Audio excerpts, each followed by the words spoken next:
আসসালামু আলাইকুম, welcome back to my channel. তো ভিডিও টাইটেল থেকে তো বুঝতেই পারছেন এটা হচ্ছে আমার ঈদ স্পেশাল ভ্লগ। আর আজকের ভ্লগটা হচ্ছে চাঁদ রাত ঈদের দিন এবং ঈদের পরের দিনকে নিয়ে। তো চাঁদ রাতের দিন সকালবেলা আমরা দুই বোনে বসে গেলাম ছোটোখাটো একটা ডেকোরেশনের প্রিপারেশন নিচ্ছিলাম আর কি। A4 সাইজের যে পেপারগুলো আছে ওইগুলো আমরা এইভাবে কাট করে নিয়েছি। দেন একটা পেপারের মধ্যে একটা করে লেটার লিখে ওগুলো আমরা ইচ্ছে মতো কালার করে নিব।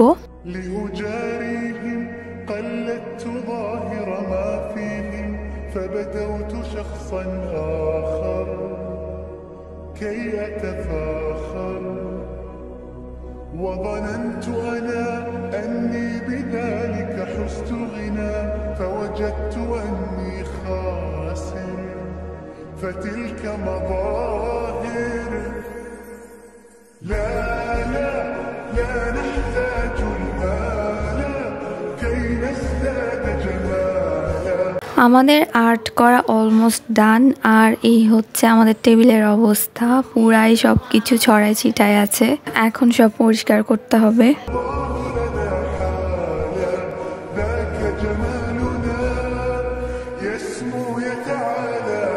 আর্ট করা শেষে আমি বেডশিটটাও চেঞ্জ করে নিলাম, যেহেতু ঈদ একটু তো গোছাগুছি করতেই হয়।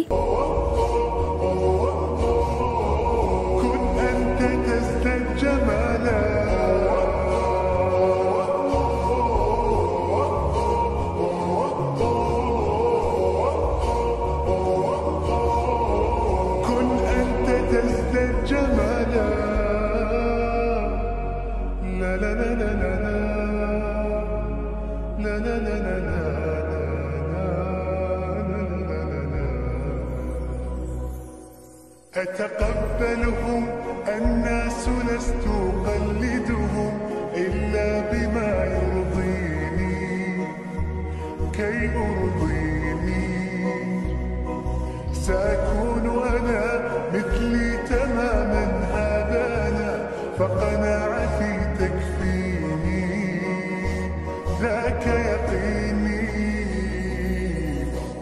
لا لا لا نحتاج المال كي نزداد جمالا جوهرنا هنا في القلب تلالا لا لا نرضي الناس بما لا نرضاه لنا حالا ذاك جمالنا يسمو يتعالى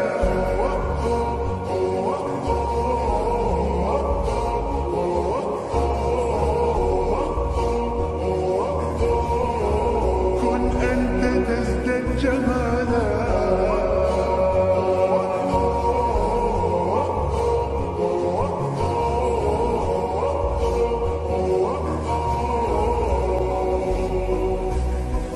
سأكون أنا من أرضانا لن أسعى لا لرضاهم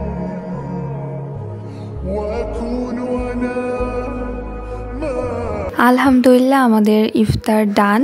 এখন আমরা বসেছি মেহেদি দিতে। এখানে আমার ছোট বোন আমার কাজিনকে মেহেদি দিয়ে দিচ্ছিল। আমরা সব সময় কাবেরি মেহেদিটা ইউজ করি, বাট এবার কাবেরি মেহেদির সাথে লিজার মেহেদিটাও কিনা হয়েছে। লিজানের কোন যেটা ওইটা, লিজানের কোনটা অনেক ভালো, একদম চিকন হয়ে বের হয়, যার কারণে আমার বোন আর আমার কাজিন লিজানটাই দিয়েছে, কিন্তু আমি কাবেরি মেহেদিটাই দিয়েছি।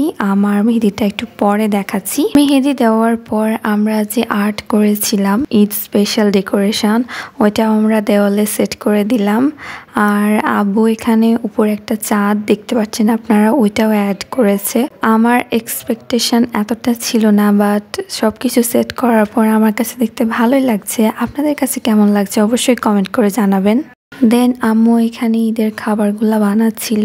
আর এটা হচ্ছে ডালপুরি। ডালপুরি আমাদের এলাকার একটা জনপ্রিয় খাবার বলতে পারেন। ঈদে প্রায় সবার বাসায় এই ডালপুরিটা বানানো হয়। তারপর আম্মু এখানে বানাচ্ছে নবাবী শ্যামাই। অনেক রিকোয়েস্ট করার পর আম্মু ফাইনালি রাজি হয়েছে। তো এই শ্যামাইটার রেসিপি আমি ছোট্ট করে দেই আপনাদের। প্রথমে লাচ্চা সেমাইগুলোকে ঘিয়ে ভালোভাবে ভেজে নিচ্ছে। কিছুক্ষণ ভাজার পর যখন একটু মুচমুচে হয়ে আসবে তখন এর মধ্যে দিয়ে দিল স্বাদ মতো চিনি। দেন আবারও ভালোভাবে নেড়ে ছেড়ে সেমাইগুলোকে একদমই লাল লাল করে ভেজে নিয়েছে। এবার 1 কেজি দুধ চুলার মধ্যে দিয়ে এর মধ্যে দিয়ে দিল গুঁড়া দুধ। আপনারা এখানে গুঁড়া দুধের পরিবর্তে কনডেন্স মিল্কটাও ইউজ করতে পারেন, সেক্ষেত্রে আপনারা একটা ক্রিমি টেক্সচার পাবেন।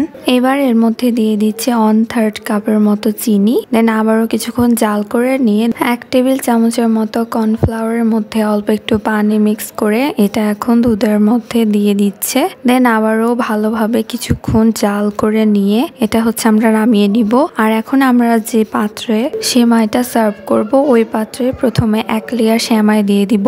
দেন এর উপরে দুধের যে মিশ্রণটা বানিয়েছিলাম ওইটা দিয়ে দিব। দেন এর উপরে আবার সেমাই দিয়ে দিব ভালোভাবে চেপে চেপে। উপরে কিছু কিশমিশ দিয়ে এটা আমরা ঠান্ডা হওয়ার জন্য রেখে দিব এবং ঠান্ডা হয়ে গেলে এটা আমরা ফ্রিজে রেখে আর একটু ঠান্ডা করে নিব, তাহলে খাওয়ার সময় আরো বেশি ভালো লাগবে।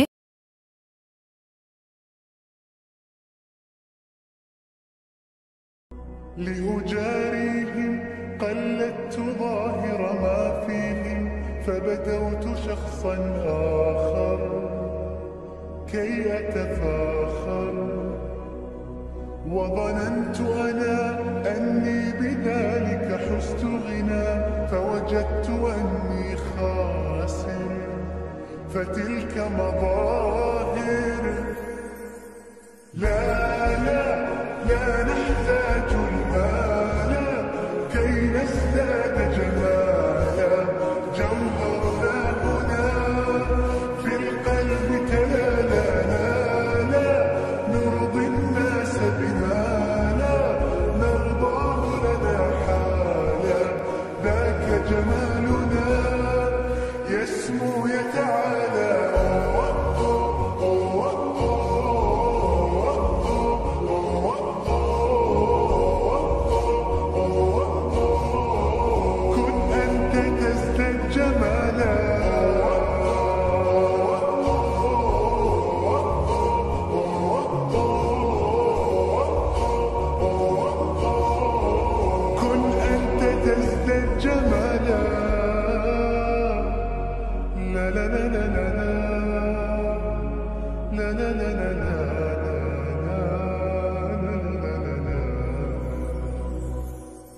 أتقبلهم الناس لست أقلدهم إلا بما يرضيني كي أرضيني سأكون أنا مثلي تماما هذا أنا নানু বাড়ি গিয়ে আমার তেমন একটা ভিডিও করা হয় নাই, কারণ একমাত্র ঈদেই আমরা সবগুলা কাজিন একসাথে হয়ে অনেক গল্প করি, অনেক মজা করি, যে কারণে আমার তেমন একটা ভিডিও করা হয়নি। এটা ছিল বিকেলবেলা, আমার কাজিনরা আইসক্রিম আনলো, আমরা সবাই খুব মজা করে খেলাম। দেন সন্ধ্যার পর আমরা চটপটি খেয়েছিলাম। এই চটপটিটা আমার ছোট মামি বানিয়েছিল, এটা অনেক মজা হয়েছিল। অ্যান্ড লাস্টলি মেহেদির ভিডিও। আমি মেহেদি দেওয়ার সময় কোনো ভিডিও করিনি, এই ভিডিওটা হচ্ছে কালার আসার পর। এইবার মাশাল্লাহ অনেক সুন্দর কালার আসছে, অনেক ডার্ক হয়েছে, তো আমি এটা নিয়ে অনেক বেশি হ্যাপি ছিলাম। তো এই ছিল আমার ঈদ ভ্লগ। আই হোপ সবার ভালো লেগেছে। সবাই ভালো থাকবেন। আল্লাহ হাফেজ।